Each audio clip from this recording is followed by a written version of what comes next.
नमस्कार, मैं रचना शर्मा चढ़ती कला टाइम टीवी देख रहे सभी दर्शकों का स्वागत करती हूं। आप देख रहे हैं हरियाणा के विशेष समाचार।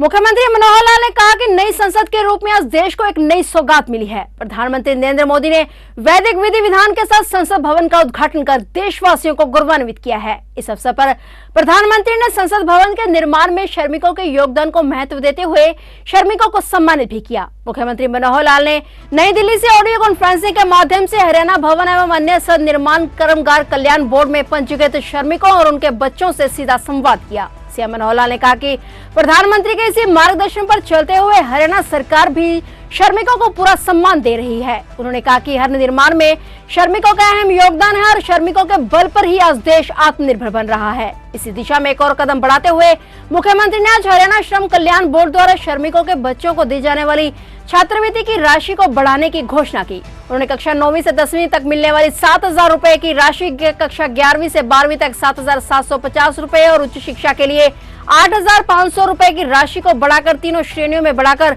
10,000 रुपए कर दिया है। उन्होंने कहा कि हरियाणा विकास के मामलों में नई बुलंदियों को छू रहा है और इसका श्रेय भी प्रदेश के मेहनत कश श्रमिकों को जाता है। इसके बल पर ही हरियाणा देश में सबसे तेजी से प्रगति करने वाला राज्य बन गया है। प्रदेश सरकार श्रम शक्ति के कल्याण, उत्थान और खुशहाली के लिए प्रतिबद्ध है। प्रदेश सरकार ने श्रमिकों के कल्याण और उत्थान के लिए विभिन्न योजनाएं बनाई हैं। मुख्यमंत्री ने कहा कि राज्य सरकार का ध्यान केवल संगठित क्षेत्र पर ही नहीं बल्कि असंगठित क्षेत्र पर भी है। हरियाणा में आज लगभग 25% श्रमिक संगठित क्षेत्र में और 75% श्रमिक असंगठित क्षेत्र में कार्यरत हैं। प्रधानमंत्री श्रम योगी मानधन योजना के तहत असंगठित श्रमिकों का पंजीकरण करने में हरियाणा देश में प्रथम स्थान पर है। अब तक इस योजना के तहत 8,19,564 लाभार्थियों का पंजीकरण किया जा चुका है। उन्होंने कहा कि वही समाज व वर्ग प्रगति करेगा जिसके बच्चे शिक्षित होंगे। इसलिए हमारी सोच है कि आर्थिक तंगी के कारण किसी भी परिवार का बच्चा शिक्षा से वंचित ना रहे। इसलिए राज्य सरकार श्रमिकों के बच्चों को शिक्षा के लिए कई तरह की छात्रवृत्तियों में वित्तीय सहायता दे रहे हैं। श्रमिकों के बच्चों की शिक्षा के लिए पहली कक्षा से स्नातकोत्तर तक 20,000 रुपए वार्षिक तय की आर्थिक सहायता दी जा रही है। मुख्यमंत्री मनोहर लाल ने कहा कि प्रधानमंत्री कौशल विकास योजना की तर्ज पर भी राज्य में हरियाणा कौशल विकास मिशन बनाया गया है। इस मिशन का उद्देश्य युवाओं को परंपरागत व्यवसायों के साथ साथ आधुनिक व्यवसायों में प्रशिक्षण देकर उन्हें हुनरमंद बनाना है ताकि उन्हें रोजगार के नए नए अवसर मिल सके।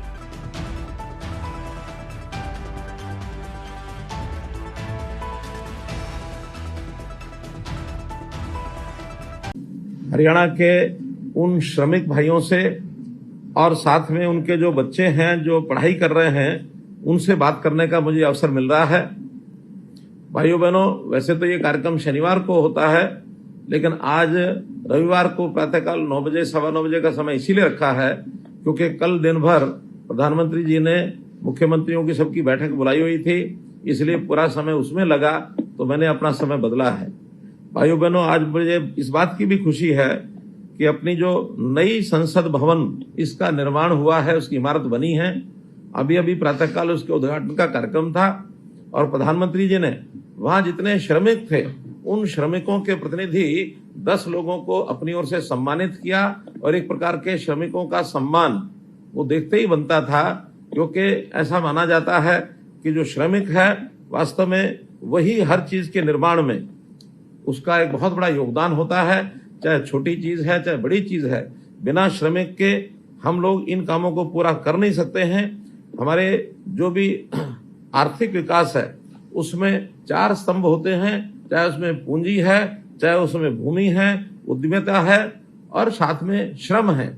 श्रम के बिना कभी भी कोई विकास का काम संभव होता नहीं है। और मैं आपका बहुत आभार प्रकट करता हूं कि आप सब लोग एक श्रमिक के नाते से इस देश की सेवा कर रहे हैं। श्रमिकों को महान शिल्पी यानी विश्वकर्मा के नाम से भी जाना जाता है। कहा जाता है कि इतिहास में विश्वकर्मा हमारे सबसे पहले शिल्पी हुए हैं जिन्होंने कुछ न कुछ निर्माण करके और हमारे जीवन को सुखी बनाया। चाहे वो प्रारंभ में मिट्टी से चीजें बनती थी, लकड़ी से चीजें बनती थी, लोहे से चीजें बनती थी और धीरे धीरे इन सब चीजों का उपयोग करते हुए आज आधुनिक युग में भी मशीनों के माध्यम से भी श्रमिक ही काम करते हैं और इन श्रमिकों के बिना हम एक भी चीज का विकास कर नहीं सकते हैं।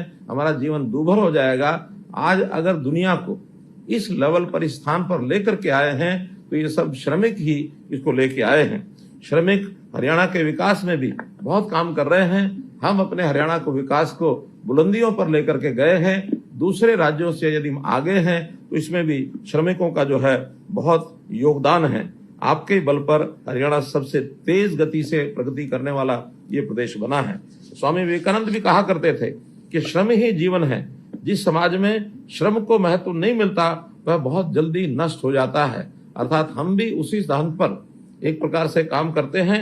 श्रमेव जयते में विश्वास रखते हुए श्रमिकों के प्रति हमने बहुत सी योजनाएं बनाई हैं ताकि श्रमिकों का जो जीवन है वो सरल कैसे हो, उनके परिवार की आवश्यकताएं वो कैसे पूरी हो, इस प्रकार से आगे हम बढ़ते हैं।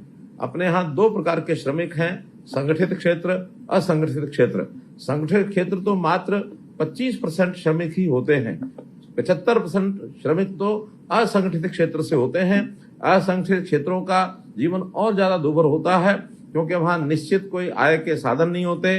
अपना रोजगार स्वयं ढूंढते हैं, स्वयं काम करते हैं या कहीं इक्का दुक्का की संख्या में लोगों के पास जाकर के नौकरी करते हैं। उनकी सुरक्षा रखना बहुत आवश्यक है, बहुत जरूरी है। जब भी इस प्रकार के श्रमिकों की कोई कठिनाई आती है उस कठिनाई को दूर करने के लिए हमने विभिन्न प्रकार की योजनाएं बनाई हैं। श्रमिकों की न्यूनतम वेजेस यानी न्यूनतम वेतन, इसकी सुरक्षा भी हम करते हैं। श्रमिकों का यदि कभी कोई नुकसान हो जाए यानी दुर्घटना हो जाए तो उस दुर्घटना के बीमे की हम चिंता करते हैं। श्रमिकों के रहन सहन के लिए उनके मकान की चिंता, उनके अन्य साधनों की चिंता ये हम करते हैं। विशेष तौर पर श्रमिकों के बच्चे, वो क्योंकि आज पढ़ाई काफी महंगी भी हो गई है, पढ़ाई में खर्च भी होता है, कहीं धन के अभाव में बच्चे अशिक्षित न रह जाएं, इसलिए उन बच्चों को शिक्षा के लिए विभिन्न प्रकार के हमने कई सम्मान राशि, कई छात्रवृत्तियां इस प्रकार से शुरू की हैं। दो प्रकार के हमारे ये बोर्ड हैं, श्रम कल्याण बोर्ड और कंस्ट्रक्शन वर्कर बोर्ड। तो इस प्रकार के बोर्ड के माध्यम से ये हमने बहुत सी योजनाएं बनाई हैं। उन योजनाओं में अभी जैसा मैंने बताया कि हमारी श्रम कल्याण बोर्ड की जो योजनाएं 7,000 रुपए से शुरू होती थी, उनको हमने मिनिमम 10,000 से शुरू किया है। आज इसकी मैं घोषणा करता हूं कि 7,000 का 10,000, 7,500 का 10,000 और 8500 का भी 10,000, इन तीनों राशियों को हमने बढ़ा करके न्यूनतम 10,000 किया है। इसी प्रकार जो कंस्ट्रक्शन वर्कर बोर्ड है उनमें भी कक्षा 1 से लेकर के 12वीं तक ये 10,000 रुपए की राशि दी जाती है। अधिकतम राशि तो हम स्कूली शिक्षा के लिए और कॉलेज के लिए 18,000 रुपए तक भी देते हैं। अब CS, ITIs, post graduate, MBBS आदि के लिए भी ये राशि दी जाती है। अगर इससे आगे तकनीकी और व्यावसायिक संस्थानों में बच्चे पढ़ते हैं तो उनके लिए छात्रावास का खर्च भी 1,20,000 रुपया और ये दिया जाता है वार्षिक तौर पर। तो इस प्रकार हम लोग जो भी बच्चों की पढ़ाई का खर्च होता है वो पूरा खर्च देने की व्यवस्था रखते हैं।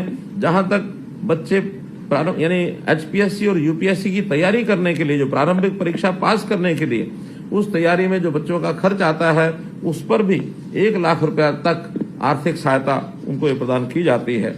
मैं आज अपने श्रमिकों के जो बच्चे इस समय जो मेरी बात सुन रहे हैं, चाहे वो टेलीफोन के माध्यम से जुड़े हैं अथवा लाइव कार्यक्रम देख रहे हैं, मैं उनसे भी एक आग्रह करूंगा कि कभी भी अपने आप को पढ़ाई करने में अपने आप को कमजोर न समझें। कभी ये ना समझें कि मैं श्रमिक का बेटा हूं और श्रमिक का बेटा तो पढ़ाई अच्छी नहीं कर सकता। बहुत से ऐसे उदाहरण हैं कि श्रमिकों के बेटे भी पढ़ाई अच्छी करके परीक्षा में एक से एक अच्छे यानी अव्वल दर्जे के एक प्रकार से परीक्षा पास करके और नौकरी पर वो लगते हैं।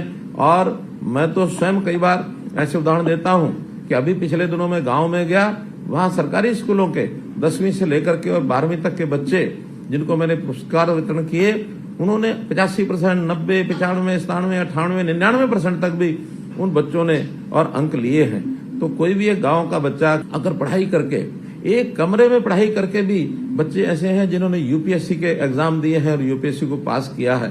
कभी भी अपने मन में एक उत्साह जागृत हो तो हम पढ़ाई में अगर अच्छा मन लगा करके करेंगे तो किसी स्थान पर भी पहुंच सकते हैं।